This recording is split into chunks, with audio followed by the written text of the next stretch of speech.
Hello hi friends, welcome back to my YouTube channel. Saranya కొన్ని ఫోటోలను సౌమ్యకి ఇస్తూ, మన పెళ్ళిళ్ళ పేరయ్య గారు నీకు మంచి సంబంధం తీసుకొచ్చారు, ఈ ఫోటోలో ఉన్న అబ్బాయిల్లో ఒక అబ్బాయిని సెలెక్ట్ చేయి అని చెబుతుంది. సౌమ్య ఆ ఫోటోలను చూస్తూ, అందులో ఒక అబ్బాయి ఫోటో చూసి చాలా టెన్షన్ పడుతూ కళ్ళు తిరిగి పడిపోతుంది. సౌమ్య సౌమ్య అని శరణ్య ఎంత పిలిచినా లేవకపోవడంతో హాస్పిటల్కి తీసుకువెళ్తారు. హాస్పిటల్కి వెళ్ళిన తర్వాత డాక్టర్ గారు సౌమ్యకి చెకప్ చేసి రిపోర్ట్ పంపిస్తా అని చెప్తారు. నర్స్ వచ్చి సౌమ్యకి రిపోర్ట్ ఇస్తుంది.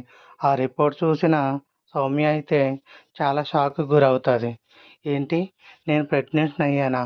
ఈ విషయం ఎట్టి పరిస్థితులు ఎవరికీ తెలియకూడదు అని మనసులో అనుకుంటుంది. అప్పుడే వచ్చిన శరణ్య సౌమ్య ఎలా ఉంది అని అనగానే తన దగ్గర ఉన్న ఫైల్ చూపిస్తుంది. అది చూసిన శరణ్య అయితే షాక్ అవుతుంది. నువ్వు ప్రెగ్నెన్స్‌వా అని అడుగుతుంది.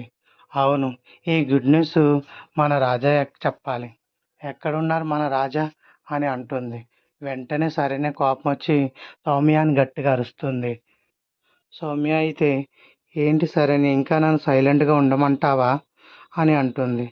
శరణ్య అయితే నీకు దండం పెడతాను, ఈ విషయం ఎవరికీ చెప్పొద్దు అని అడుగుతుంది. మరి నా పరిస్థితి ఏంటి అని సౌమ్య అంటుంది. అదే సమయంలో అక్కడికి దర్శన్ వస్తాడు. ఈ మాటలు దర్శన్ వింటాడో లేదో, ప్రెగ్నెన్సీ ఉన్న సౌమ్యను శరణ్య ఏం చేస్తుందో రానున్న ఎపిసోడ్లో తెలుసుకుందాం. Thank you for watching. Please subscribe my channel.